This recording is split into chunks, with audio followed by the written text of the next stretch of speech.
pemirsa, terima kasih Anda masih bersama kami dalam Warta 67 Sepekan. Dan seperti yang sudah saya janjikan tadi, saya akan mengajak Anda dan juga Mbak Tias sudah mengajak saya untuk jalan-jalan ke swimming pool di Hotel Magna Kota Gorontalo. Halo Mbak Tias, sini bisa dijelaskan Mbak Tias? Ini swimming pool juga apakah bisa terbuka untuk umum atau bagaimana? Iya, baik. Swimming pool Magna Hotel Gorontalo ini disediain bukan hanya untuk tamu guest in-house di hotel ini, tapi swimming ini pun juga kita buka untuk umum, di mana kayak di fitness. Sepaket begitu ya dengan fitness ya? Iya, dia bisa sepaket, bisa juga enggak, tergantung pilihan dari tamunya itu sendiri. Dan kalau nggak member, dia 50.000 per orang. 50.000 per orang, iya. Baik anak-anak maupun dewasa? Iya, baik anak-anak maupun dewasa. Oke, tapi jadi itu dibuka pada hari apa tuh kalau untuk setiap hari? Setiap hari? Iya, dari jam 7 sampai jam 7 malam juga. Dan kita itu memberikan welcome drink dan juga disediain bed towel, handuk, sama biasanya dapat juga kacamata renangnya. Oh gitu. Nah, biasanya Mbak Tias ini sejak swimming pool ini dibuka, apakah minat dari masyarakat Kota Gorontalo itu sendiri ya, maksudnya umum begitu, itu sudah ada atau masih kurang saat ini? Seperti apa Mbak Tias? Untuk minat dari masyarakat Gorontalo itu sendiri, bahkan mereka lebih antusias dibanding sama tamu-tamu in-house di hotelnya itu sendiri. Soalnya bisa dilihat dari skala mereka berkunjung itu lebih besar untuk berenang dibandingkan untuk nginap. Gitu ya. Iya, mungkin karena harganya juga terjangkau. Tapi paling banyak pengunjungnya itu pada hari apa sebenarnya Mbak Tias? Hari Sabtu sama Minggu. Hari Sabtu sama Minggu. Biasanya hari Sabtu kan? Iya. Kemarin, nah ini biasanya dari jam berapa tuh dibuka tuh? Kalau hari Sabtu sama, kita dari jam 7 pagi sampai jam 7 malam. Tapi ramenya sekitaran jam 5-an. Oh iya, itu yang mau saya tanyakan tadi. Ya, dan pemirsa, saya juga masih akan mengajak Anda, Mbak Tias sebenarnya, bukan saya ya, tapi saya dibantu sama Mbak Tias, kita jalan-jalan lagi. Tapi nanti saya akan ke informasi dulu, pemirsa, informasi kerusakan ruas jalan nasional lainnya yang mendapat tanggapan dari Komisi 3 DPRD Kabupaten Gorontalo. Ya, ini jalan yang berada di pusat pertokoan Telaga yang mengalami kerusakan yang sangat parah, serta sering menjadi penyebab kemacetan dan jatuhnya korban jiwa. Ini akibat kecelakaan lalu lintas di ruas jalan tersebut. Kerusakan jalan di pusat perekonomian Telaga yang menjadi salah satu ibu kota Kabupaten Gorontalo ini sudah lama mengalami kerusakan dan hingga kini belum terjamah oleh tangan pemerintah Provinsi Gorontalo.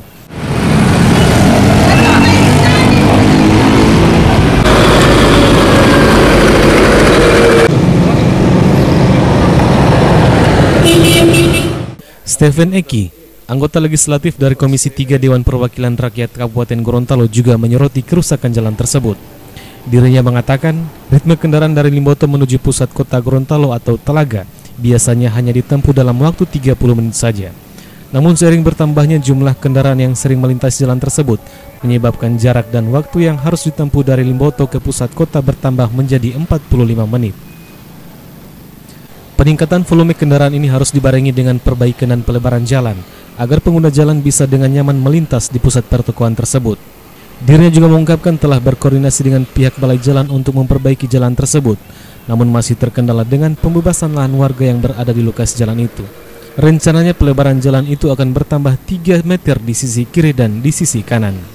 Ya, khusus untuk jalan Telaga ini memang kita tahu persis bahwa ritme kendaraan dari Limboto ke Telaga itu, kalau kemarin kita mungkin dari Limboto mungkin kita langsung ke pusat kota Telaga misalnya, itu hanya dilalui mungkin sekitar 30 menit. Tapi sekarang dengan keadaan karena sekarang itu kurang lebih 45 menit sampai 50 menit. Persoalan adalah persoalan pembebasan lahan.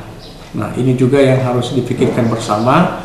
Harus ada koordinasi bersama antara provinsi dan Kabupaten Gorontalo. Dirinya berharap agar pemerintah provinsi dan pemerintah kabupaten secepatnya mencari solusi pembebasan lahan tersebut, agar ruas jalan yang berada di pusat keramaian Telaga itu bisa terrealisasi pada tahun 2013 ini. Burhan Undu, Mimosa TV, mewartakan. Ya pemirsa, hingga kini janji pemerintah Provinsi Gorontalo untuk melanjutkan pekerjaan ruas jalan Trans Isimu Paguyaman belum juga terrealisasi. Saat pemblokiran beberapa waktu lalu, warga menuntut janji pemerintah provinsi yang berjanji akan memperbaiki jalan tersebut pada tanggal 18 Maret 2013 kemarin. Jalan yang belum selesai dikerjakan ini sempat ditutup warga. Hal itu mereka lakukan karena kesal dengan ulah pemerintah Provinsi Gorontalo yang tak kunjung menyelesaikan dan melanjutkan pekerjaan jalan Trans Isimu Paguyaman yang telah terputus kontrak kerjanya dengan pihak kontraktor pada tahun 2012 lalu.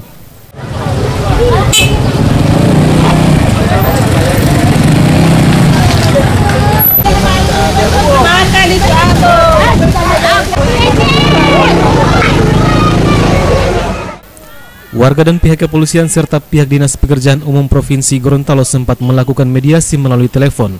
Dari hasil mediasi beberapa waktu lalu, pihak Dinas Pekerjaan Umum Provinsi Gorontalo berjanji akan memperbaiki kerusakan jalan Trans Isimu Paguyaman itu setelah masa sanggah habis pada tanggal 18 Maret 2013 lalu.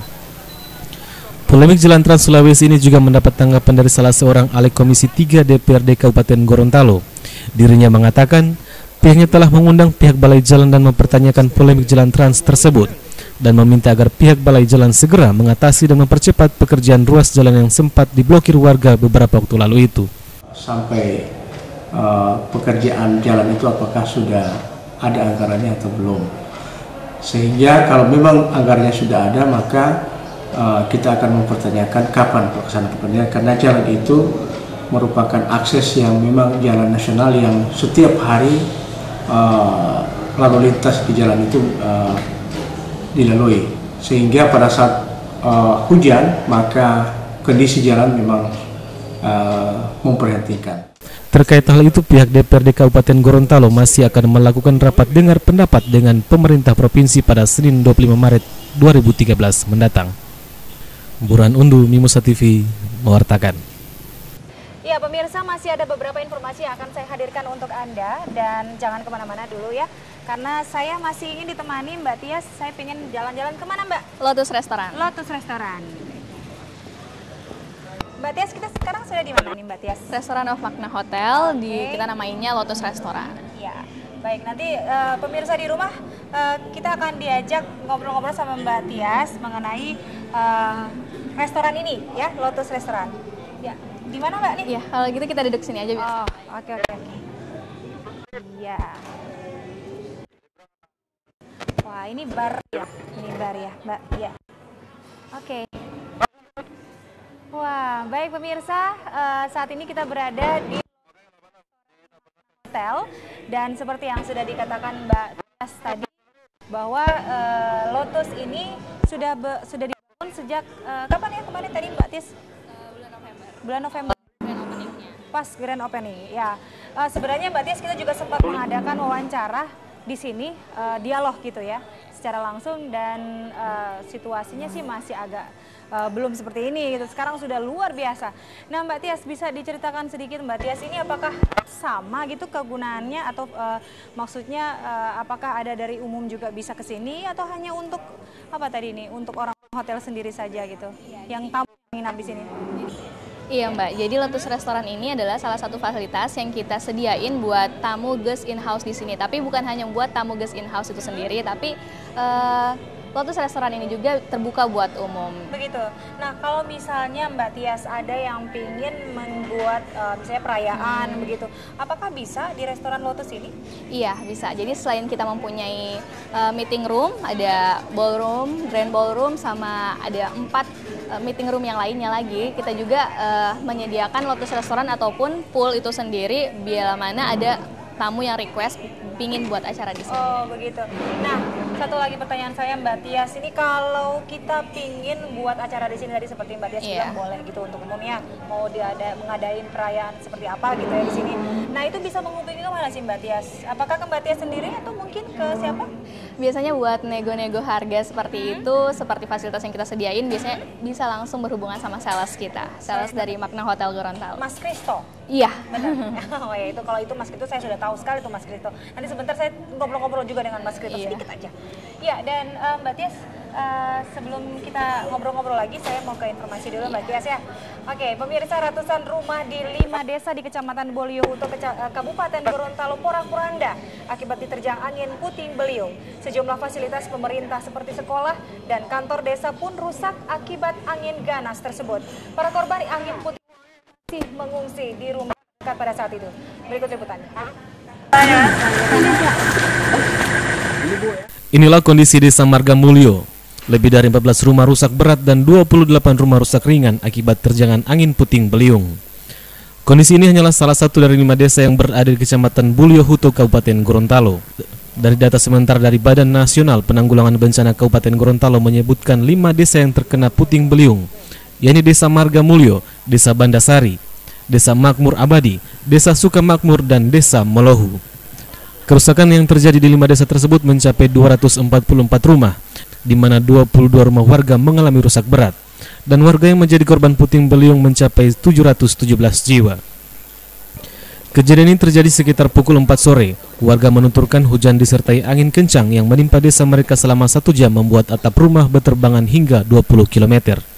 Kejadian tadi waktu hujan, ya saya tiba-tiba ya kaget juga. Waktu itu tiba-tiba angin itu langsung rubuh itu. Pondoknya itu langsung rubuh. Hantam rumah gitu, Bu? Iya. Waktu saat kejadian Ibu di mana, Bu? Waktu itu saya di dalam.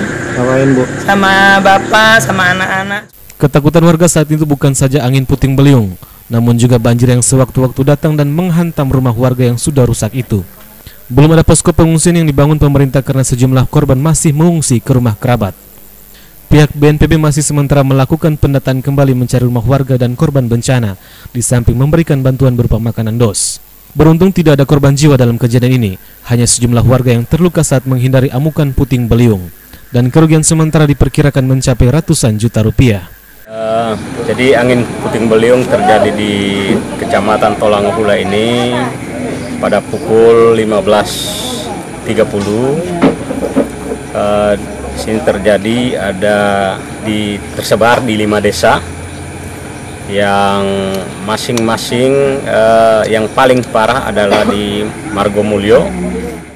Farid Utina, Mimosa TV, mewartakan.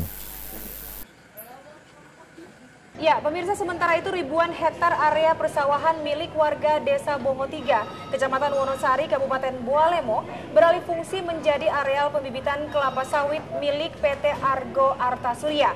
Perusahaan yang bekerja sama dengan pemerintah Kabupaten Bualemo ini menggunakan sistem plasma atau petani binaan. Berikut liputannya.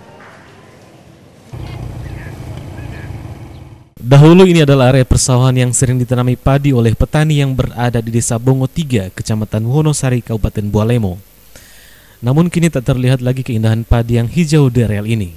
Karena sejak tahun 2010 lalu hektaran area ini sudah beralih fungsi menjadi lahan pembibitan kelapa sawit milik PT Argo Arta Surya. Diperkirakan jumlah bibit kelapa sawit saat ini mencapai 1,3 juta bibit yang memakan hektaran lahan di sepanjang kawasan yang dijuluki kota terpadu mandiri ini.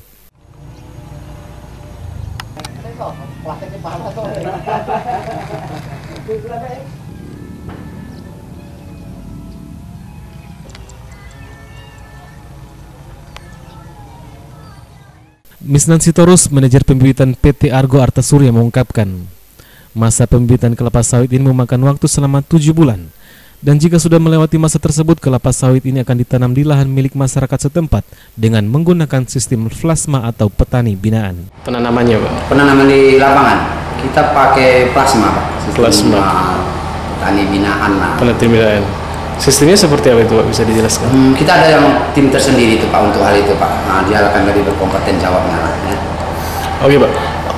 Ada target sendiri dari perusahaan berapa tahun untuk tahun ini lebih kurang target 5.000 bibit.